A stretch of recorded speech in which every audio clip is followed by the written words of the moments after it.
नमस्कार। जय श्री राम, जय बजरंगबली।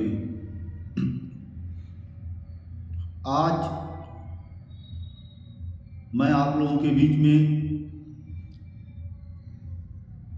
महर्षि वाल्मीकि जी के जीवन से संबंधित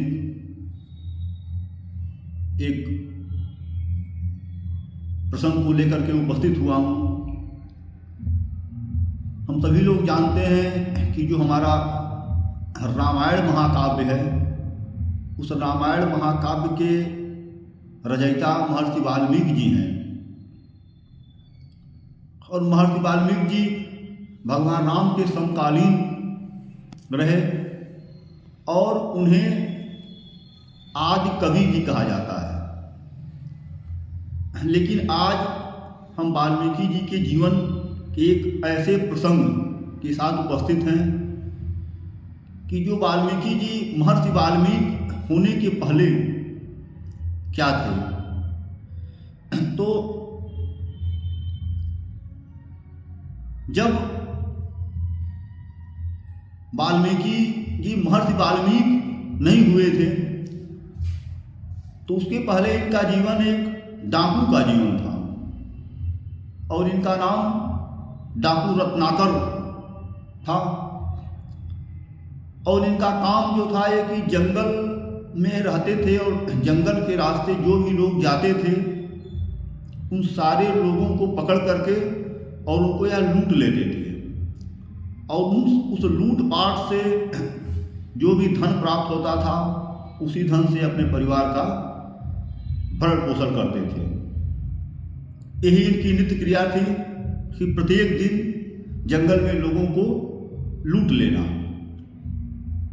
इसी प्रकार एक दिन डाकू रत्नाकर जंगल में घात लगाकर बैठे हुए थे कि कोई मुसाफिर इधर से निकले और मैं उसको लूट लूं। तभी उस दिन संयोग से सप्तऋषि उस रास्ते गुजर रहे थे और जब इन्होंने सप्तऋषियों को देखा तो ये तुरंत हाथ में कटार लिए प्रकट हो गए और इन्होंने कहा कि जो भी सामान तुम लोगों के पास है, जो भी धन, जो भी सामान, जो भी वस्तु, वह सब मुझे दे दो, नहीं तो मैं तुम लोगों की हत्या कर दूंगा। तो सप्तऋषि मुस्कुराए और उन्होंने कहा कि अरे हम तो साधु संत आदमी हैं, हम लोगों के पास क्या है, हम लोगों के पास बस यह कमंडल है, यह शरीर पर कुछ बलकल वस्त्र हैं बस, और तो हम लोगों के पास कुछ है नहीं। उन्होंने कहा कि जो भी हो वह सब कुछ तुरंत दे दो, ज़्यादा बात मत करो। तो सप्तऋषि मुस्कुराने लगे, बोले यह बताओ कि तुम यह लूटपाट क्यों करते हो। इन्होंने कहा कि ये मत पूछो मैं लूटपाट क्यों करता हूँ, बस मैं ये कह रहा हूँ कि तुम लोगों के पास जो है वह सब कुछ मेरे हवाले कर दो। उन्होंने कहा कि हम लोगों के पास है ही क्या, और जो है उसे ले लो, या कमंडल ले लो, या बलकल वस्त्र ले लो, और जो भी कुछ हम लोगों के पास थोड़ा बहुत खाद्य सामग्री है उसको ले लो, इसके अलावा हम लोगों के पास कुछ है नहीं। लेकिन पहले हमारे प्रश्नों का यह उत्तर दे दो कि तुम यह लूटपाट या जघन्य कृत्य क्यों करते हो। तो इन्होंने कहा कि यह कृत्य मैं अपने परिवार के भरण पोषण के लिए करता हूं। तो सप्तऋषियों ने कहा कि यह बताओ कि यह कृत्य पाप की श्रेणी में आता है, किसी को प्रताड़ित करके, किसी को कष्ट दे करके, किसी को लूट लेना, यह पाप की श्रेणी में आता है और इसके लिए तुम पाप के भागी बन रहे हो। इन्होंने कहा कि मुझे ज़्यादा ज्ञान मत दीजिए, मुझे सिर्फ जो है वह जल्दी मेरे हवाले कर दीजिए। उन्होंने कहा ठीक है ले लो सब, लेकिन बस एक बात बताओ कि जो तुम यह पाप का कर्म कर रहे हो तो तुम पाप का धन ले जा करके अपने परिवार को खिला दे रहे हो, लेकिन क्या जो तुम्हारे ऊपर जो यह पाप कर्म का बोझ लद रहा है, यह पाप का बोझ लद रहा है, उस पाप का हिस्सा तुम्हारे परिवार के लोग लेंगे। तो इन्होंने कहा कि जरूर लेंगे, जब वह धन मेरा ले रहे हैं, जब खा रहे हैं तो पाप भी लेंगे। तो सप्तऋषि ने कहा कि तो जाओ और एक बार अपने परिवार के लोगों से यह पूछ करके आओ कि और उन्हें बता देना कि मैं लूटपाट करके रोज जो धन लेकर के आता हूँ, जिससे तुम लोगों का भरण पोषण करता हूँ, तो धन तो तुम लोग खा ले रहे हो, लेकिन उस धन को लाने में जो पाप कर रहा हूँ, उस पाप का भी फल तुम लोग भोगोगे। तो इन्होंने कहा कि हाँ, मैं पूछने जाऊँ और तुम लोग यहाँ से भाग जाओ। तो सप्तऋषियों ने कहा कि नहीं, हम भागेंगे नहीं, और यह तुम्हें विश्वास नहीं है तो तुम हम लोगों को रस्सी से एक पेड़ में बांध दो, और इस निर्जन स्थान पर हमें छुड़ाने वाला भी कोई नहीं मिलेगा, और जब तुम पूछ करके आओगे उसके बाद ही जब तुम मुक्त करोगे तभी हम लोग यहाँ से जा पाएंगे। तो वाल्मीकि जी के मन में, डाकू रत्नाकर के मन में यह विचार आया कि क्यों ना एक बार चल करके अपने परिवार से पूछ ही लिया जाए।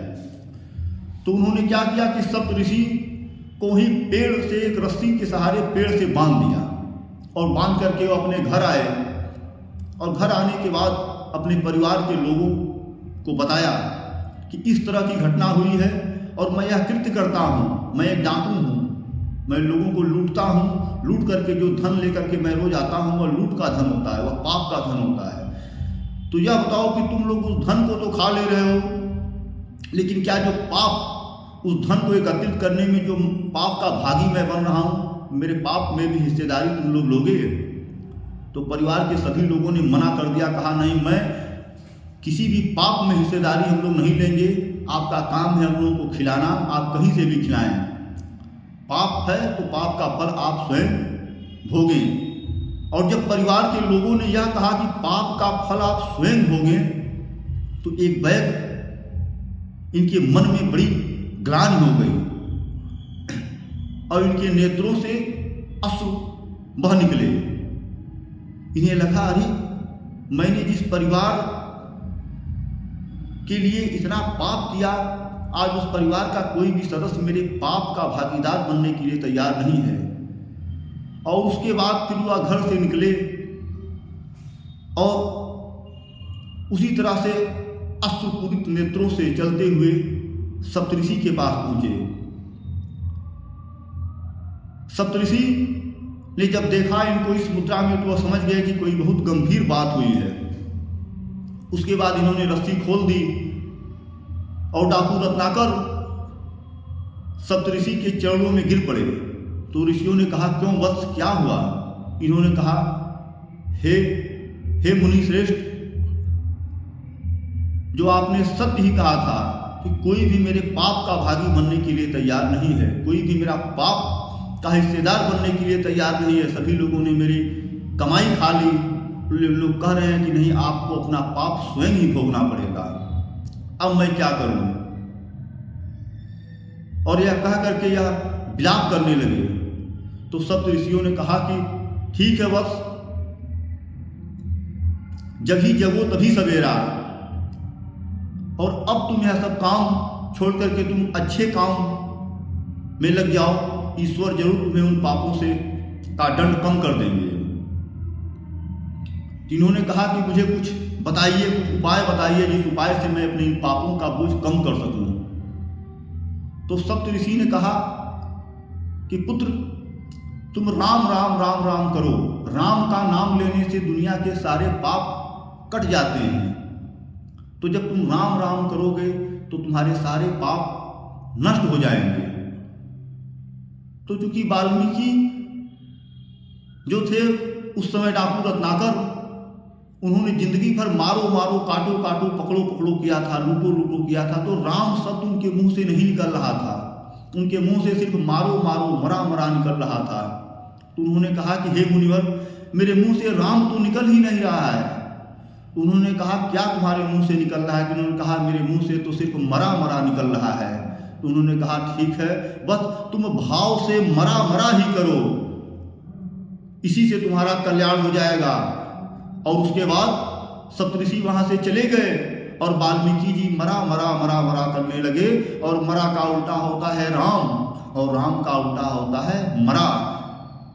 तो जब यह मरा मरा मरा मरा करने लगे तो वह मरा मरा मरा मराम, वह राम राम राम राम हो गया।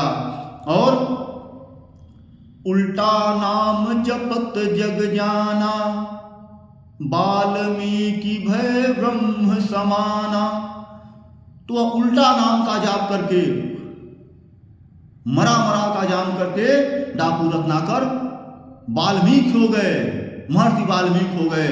और ईश्वर की ऐसी कृपा हुई उनके ऊपर कि उन्होंने रामायण जैसे महाकाव्य की रचना की और वह युगों युगों तक के लिए अमर हो गए।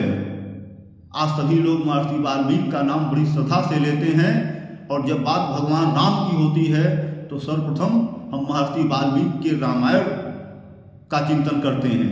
उन्होंने पूरे सनातन धर्म को, पूरे विश्व को राम के जीवन से परिचित कराया। तो इस प्रकार जब संत की कृपा हुई, जब ज्ञान हुआ, तो डाकू रत्नाकर वाल्मीकि बन गए। तो इसी प्रकार से, और संत की कृपा भी तभी होती है जब ईश्वर की कृपा होती है। जब ईश्वर की कृपा होती है तभी जो है संत का दर्शन होता है।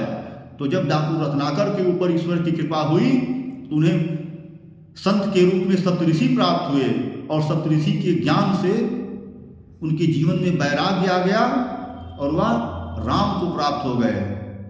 तो इस प्रकार से डाकू रत्नाकर से महर्षि वाल्मीकि बन गए। यदि आप लोगों को यह प्रसंग अच्छा लगा हो तो इसे अधिक से अधिक शेयर करें और यदि अभी तक आप लोगों ने मेरे चैनल को सब्सक्राइब नहीं किया है तो इसे जरूर सब्सक्राइब कर लें। जय श्री राम, जय बजरंगबली।